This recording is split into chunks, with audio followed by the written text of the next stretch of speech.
Hi, this is the president of barbecue, Rob Crowder. Welcome back to the Test Kitchen. Last weekend, I cooked something for the first time. It was I used my family on some of the foods that I tried for the first time. And the first lady said it was the best meal I've cooked this year, in 2020. So tonight, I am actually going to show you how to make this dish. It is a little complicated. It's a lot of steps, but I think you will find it one of the best meals that you can really impress your friends and neighbors with at any time. So the first thing I'm going to do is start the creamy carrots and fennel. So if you come over here, what I'm going to do is get my stove going, and I'm going to put in a couple of teaspoons of just olive oil.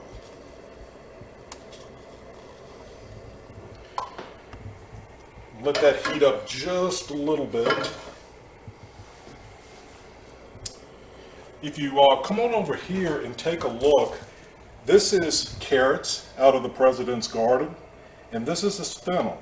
You probably have seen it before in the grocery store and didn't know what it was. You probably thought it was an onion, because it does look like an onion, but it tastes almost exactly like licorice.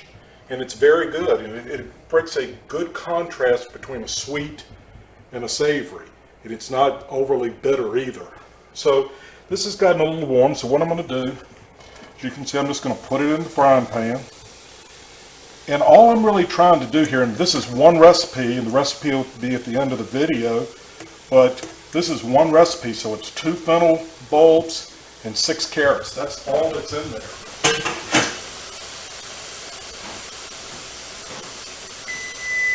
The other thing that I'm going to put in here is about a teaspoon of coriander.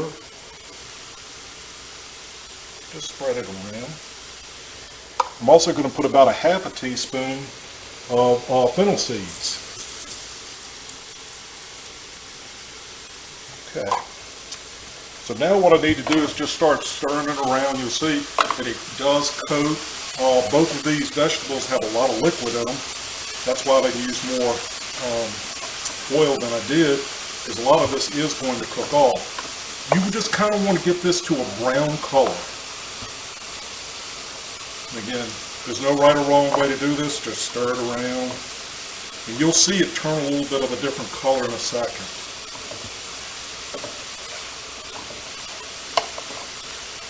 I'm just going to let this go, and then we'll come back in a second. Okay, so now we're going to start the pork tenderloins. If you look right here, I got 2 buttes from our country meat store in Woodruff. It's a great place to get your meats. It's very cheap. It's very well priced, and I'm going to tell you they do a nice job. I just created a very simple rub. Very simple.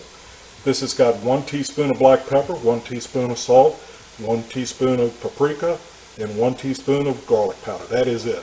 You do not need to get fancy with your rubs. I'm just going to sprinkle this on. No rhyme or reason to it. While I'm doing that, I've already got my pan hot. I'm going to go ahead and put the olive oil in there. This is about 3 tablespoons. Okay, so now I'm going to sort of turn this over, get both sides with this rub.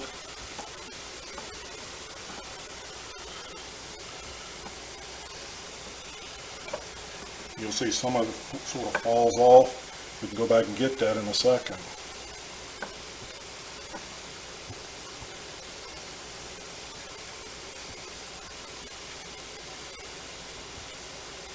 Okay. So I think we're good to go now. And what I'm going to do, I've got my cast iron frying pan. This is a great frying pan. And I'm just going to put these pork tenderloins right in. Well, I could have gotten the pan just a little bit hotter. I don't like them sizzling like that one did when it goes in. The goal of this step is just to put a nice crust all the way around this. The majority of the cooking is going to be done in the oven, a 350-degree oven, once I get these to the right color that I want. I'm also going to use this pan to create a sauce that will go on top of this. So come on back when I finally get this brown to the nice color. Okay, so we're going to do the next step in the fennel. As you can see, the carrots and fennel have turned a little bit different color. They've sort of started to work together. And what I'm going to put in here now is some heavy cream. You notice I didn't put much. You don't want to put too much. But you're going to see this is going to start steaming a little bit in itself. With the waters in the vegetables plus the heavy cream, you can see it's starting to, do its thing now. You can put more heavy cream in if you want. I'm not going to put much more in. I kind of like mine this way. But again, it's up to you. Heavy cream is very good, as you know. And I'm going to let this sort of cook until really all that fluid, you can see it in there. I'm going to wait till that's all done. And then once this is done, this is ready to eat. Okay, so now if you come on over and take a look, I've got these tenderloins about the way I want them. And what I'm going to do now is I'm going to put some garlic right in the middle. I'm going to let that sort of do its thing for a second.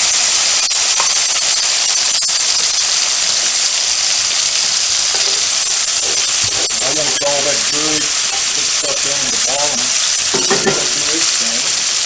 And then I'm going to make the sauce that's going to go on this. So this is some apple cider vinegar. This is some soy sauce.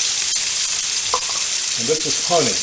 Now I typically double the recipe on this because it is a very nice sauce once it finishes cooking. As you know, honey is very difficult to get out. Give this a little quick stir. It doesn't have to be perfect because the honey's going to melt when it hits the pan. And then I'm going to put it right in the pan.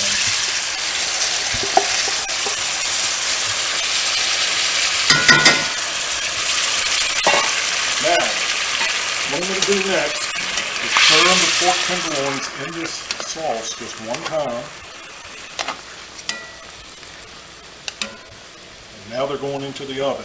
350-degree oven. They're going to be in there for approximately 15 to 20 minutes. And I want the temperature of the meat to get to 150 or 145 to 150.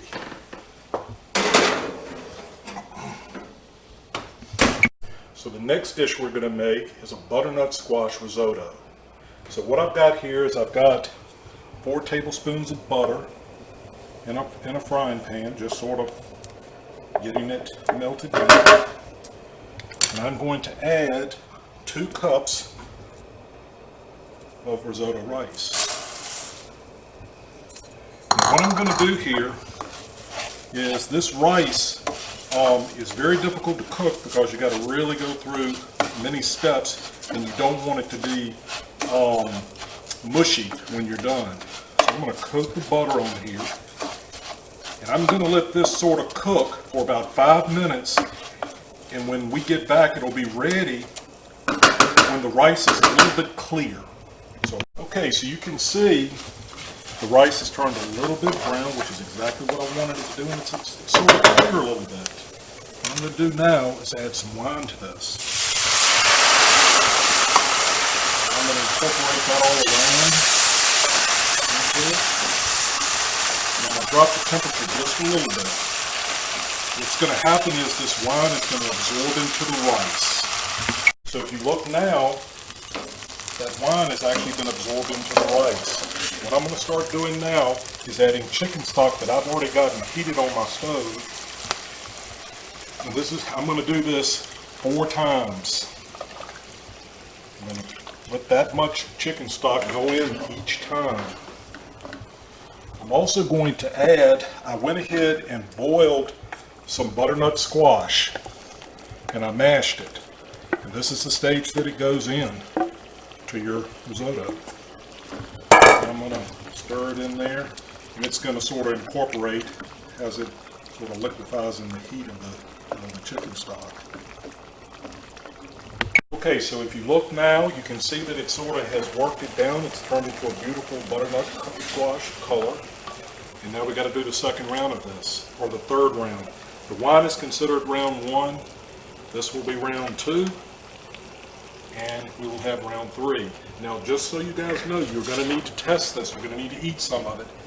At this stage right now, I'm willing to bet you it is still crunchy. You do not want crunchy risotto. It needs to be soft. It needs to be able to eat right through it, and it's delicious if it's properly cooked. And again, you do want to guard against cooking it too much. Keep it stirred, keep it going, keep it moving around in the pan. So we've got the risotto cooked. You can see that it's more than doubled in size. And the final step of this is some grated Parmesan cheese. And it'll really give it a nice flavor. You see it's going to melt right in. Look how pretty that is. And that is butternut squash risotto. Okay, so the pork tenderloin is done. It was about 150 degrees. I have it sitting here just resting. Look at the beautiful color. So what I'm going to do now, cover this up, and what I'm doing now is these are the renderings that were in the pan. And you probably look, that isn't too appetizing, Mr. President, and it's not. But you're going to be surprised. In 3 minutes, this will become a glaze. So just watch what happens. Make sure you get all that good stuff off the bottom. Don't want to lose any of that. This is going to come to a boil.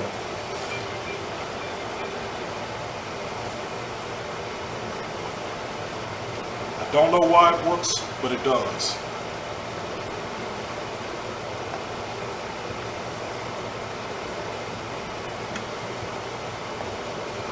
I'm going to let this go for about 3 minutes, and that is it. C'est fini. The meal is complete. So come on down and take a look. As you can see on the very bottom is the butternut squash risotto. 2 very nice chunks of the pork tenderloin with the glaze that actually, as you can see, it turned out very pretty. And on the very top, the creamy carrots and fennel. I think if you try this, it is a little difficult, but I think if you try it, it'll be one of your family's favorites. So come on back for more recipes and more ideas. I'm Rob Crowder, and I'm the president of barbecue.